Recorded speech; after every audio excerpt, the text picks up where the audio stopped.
નમસ્કાર મિત્રો. વાત આજે એવી વ્યક્તિની કરવાની છે કે જે વ્યક્તિએ આપણા સમગ્ર ભારતને જોડ્યું છે. અને જોડ્યું છે ને એટલા જ માટે જોડે એ સરદાર. અમથું કોઈને સુકાન સોંપવામાં નથી આવતું અને અમથા કોઈને સરદાર બનાવવામાં પણ નથી આવતા. અને એટલા માટે આજે આપણે વાત કરવાની છે આપણા સરદાર વલ્લભભાઈ પટેલની, જેમણે સમગ્ર રાષ્ટ્રને જોડ્યું, અખંડ ભારતના શિલ્પી બન્યા. પરંતુ એ વાત શું જન જન સુધી જાણે છે? કદાચ કોઈ વાંચ્યું પણ ન હોય, તો કદાચ કોઈના ધ્યાનમાં પણ ના આવ્યું હોય. તો આ વાતને જન જન સુધી કઈ રીતે પહોંચાડી શકાય? સરદાર વલ્લભભાઈ પટેલના સ્ટેચ્યુની બાજુમાંથી આપણે નીકળીએ અને એમના વેવ્સ આપણને મળે કે આ સરદારે શું કર્યું છે આપણા માટે, ભારત માટે. ત્યારે એની પ્રતિતિના ભાગરૂપે ગુજરાત રાજ્ય સંગીત નાટ્ય અકાદમી, કે જે ખૂબ સુંદર મજાની કામગીરી કરી રહ્યું છે, જે આપણા સૌ માટે એક સુંદર મજાનું નાટક લઈને આવ્યા છે, જે જોડે એ સરદાર. તો મિત્રો, આવું નાટક આપણા માટે લાવ્યા છે. સરદાર વલ્લભભાઈ પટેલે આપણા માટે શું કર્યું, રાષ્ટ્ર માટે શું કર્યું, રાષ્ટ્રભક્તિ શું હોય, ક્યારે આગળ રહેવાય, ક્યારે પાછળ રહેવાય, ક્યારે વચ્ચે રહેવાય, ક્યારે બધાને સાથે જોડાય, આ તમામ બાબત જો આપણે જાણવીને શીખવી હોય ને, તો આપણે સરદાર વલ્લભભાઈ પટેલને સમજવા જોઈએ, વાંચવા જોઈએ. પરંતુ વાંચવાનો સમય છે કોની પાસે? તો પછી નાટક દ્વારા આપણે માણી શકીએ ને.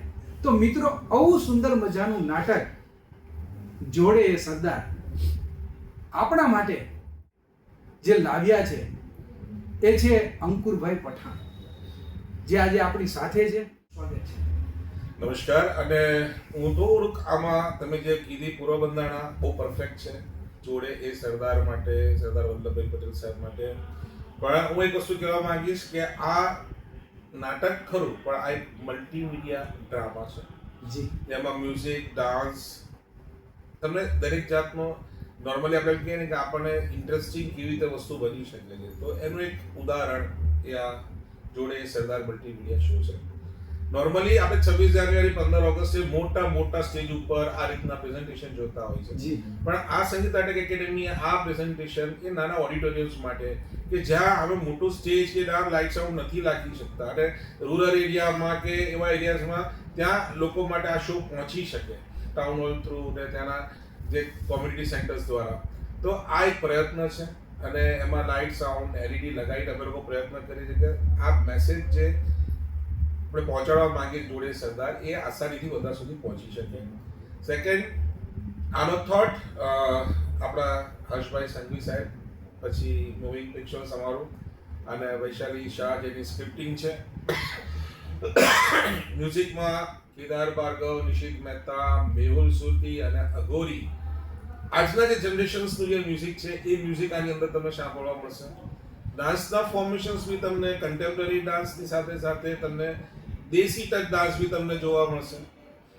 એટલે દરેક વસ્તુનું એક નવી જનરેશન, યંગ જનરેશનને જે વસ્તુ ગમે છે એ જનરેશનને ટાર્ગેટ કરી અને બહુ ઇઝીલી એમને સમજ પડી શકે એ રીતનો એક પ્રયત્ન આ કાર્યક્રમમાં કરવામાં આવે છે. વાહ, બહુ સરસ અંકુરભાઈ વાત કરી. મિત્રો, આપણા ટ્રેન્ડની વાત, અઘોરી મ્યુઝિક હોય કે પછી આપણે અત્યારના આધુનિક સંગીતકારોની વાત કરતા હોય, સંગીતમય રીતે સંપૂર્ણ નાટકને મઢ્યું છે, એટલે કે મલ્ટીમીડિયા.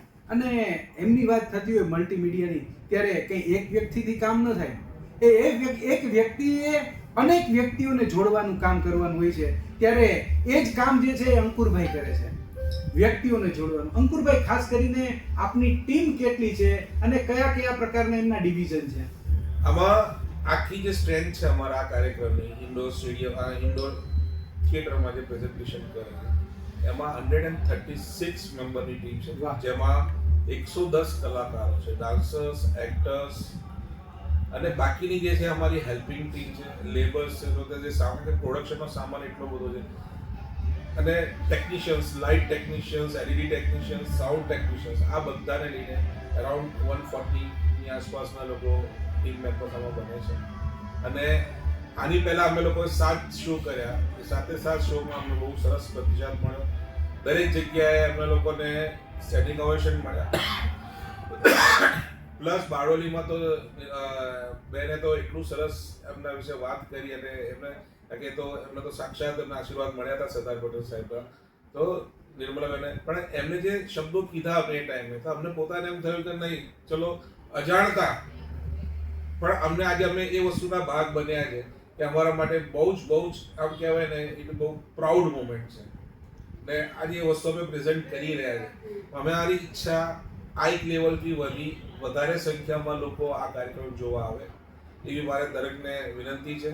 આ એક અદ્ભુત કાર્યક્રમ છે, મલ્ટીમીડિયા છે. મલ્ટીમીડિયા મતલબ તમે કહો તો એલઈડી પર તમે એક મેપિંગનો જાદુ જોવા મળશે. તમે 2 સેકન્ડમાં અગર તમે ઘાટ ઉપર બેઠા છો તો બીજી સેકન્ડમાં તમે તમારા ઘરના કમ્પાઉન્ડમાં બેઠા છો.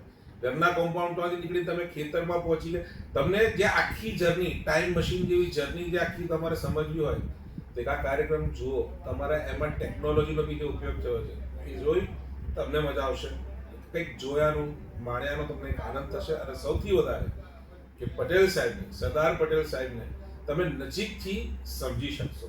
એમના બાળપણથી લઈ અને લાસ્ટ સ્ટેજ સુધીની જે જર્ની છે બહુ સરસ રીતે કંડારી છે. ડિરેક્ટર, અભિનય, બેન્કર, પોતે યંગ છે અને બહુ એનર્જેટિક છે, ઇનોવેટિવ છે. સૌથી વધારે સરસ તો ઇનોવેટિવ વર્ડ છે એમના માટે કે એમને દરેક મુમેન્ટ્સ જે સરસ બનાવી છે. તમને હરેક પલ, હરેક સીન તમને થશે કે ના, આમાં કંઈક નવું છે, ફ્રેશ છે. So I request all of you, please come, આવો, આ કાર્યક્રમની મજા લો. આજે અમે જુનાગઢમાં છીએ, રાતના 8:30 વાગ્યાનો પોડકાસ્ટ.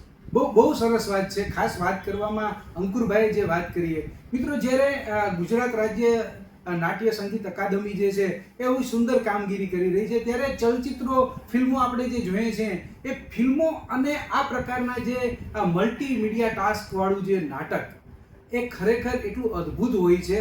સાથે સાથે એમની અંદર દરેક વખતે નવો પડકાર હોય છે.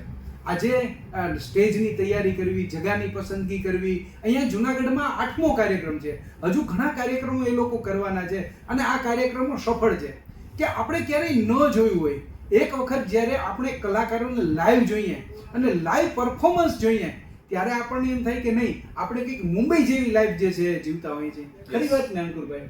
તો અહીંયા આગળ જુનાગઢમાં બેઠા બેઠા આપણા જ ગામની મધ્યમાં કૃષિ યુનિવર્સિટીમાં સુંદર મજાનો આવો મલ્ટીમીડિયા ટાસ્ક વાળો એક સરસ મજાનો પ્રોગ્રામ, અને એમની અંદર આપણા ચહિદા, આપણા માનીતા, આપણા લોખંડી પુરુષ સરદાર વલ્લભભાઈ પટેલની વાત કરવાની હોય તો ખરેખર હૃદયને સ્પર્શી જ જાય અને વાલું પણ લાગે. અને આવી વાલપની વાત જો તમારે સાંભળવી હોય ને, જો વાલપની વાતને હજુ દિલમાં ઉતારવી હોય અને દિલમાં ઉતારીને આપણા આવનારી પેઢીને કંઈક પહોંચતું કરવા માટે તમારા વિચારો સમર્થ બનાવવા હોય ને, તો આજે તમારે આ નાટકમાં આવવું જ જોઈએ. અને હા મિત્રો, આ પ્રકારની આ કામગીરી ગવર્મેન્ટ પણ કરી રહી છે, પરંતુ આ કામગીરીની અંદર પ્રાણ આ લોકો પૂરી રહ્યા છે. એટલે કે અંકુરભાઈ પઠાણ અને એમની ટીમ આ સતત નવા પડકારોને એટલો પ્રશ્ન કરીએ કે સતત આ કાર્યક્રમો કરવાના હોય, પરંતુ આ કોઈ ફિલ્મ નથી કે એક વખત સીન લઈ લીધો, કામ પૂરું થયું. દરેક વખતે નવા પડકારો, નવી વાત, અને ભલે એકની એક વાત હોય પણ છતાં કલાકારોમાં ઉત્સાહ જાળવી રાખવો. કઈ રીતે આ બધું તમે ટીમ વર્ક કરી શકો? જેમ કે ભાઈ, થિયેટરની સાઇઝ અમારા માટે બહુ માન્ય રાખતી હોય છે. અમારો જે સેટઅપ છે એ 60x35 સ્ટેજથી લઈને 33x35 સ્ટેજ ઉપર પણ અમે ભજવી શકીએ એ રીતના પડકાર માટે અમે લોકો તૈયાર રહીએ. કારણ કે એલઈડી કન્ટેન્ટ કેવો હોય છે કે એલઈડી ની સાઇઝ એક વખત નક્કી થઈ ગયા પછી એને હું નાની મોટી નથી કરી શકતો.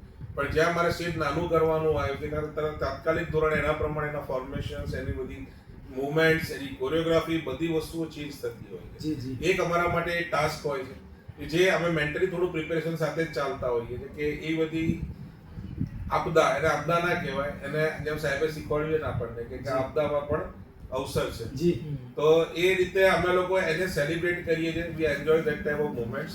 અને બને ત્યાં સુધી અમારા પરફોર્મન્સમાં અમે એટલી તાજગી લાવવાનો પ્રયત્ન કે લોકોને જોનારા દરેકને મનમાં એમ થાય કે આ એક જોરદાર વસ્તુ છે. અને એક ખાસ વસ્તુ એ કહેવાની કે જે આપે એક છેલ્લી વસ્તુ કીધી હતી કે આવનારી પેઢી આ વસ્તુ એમને બહુ ઇઝીલી સમજમાં આવી જરૂરી છે.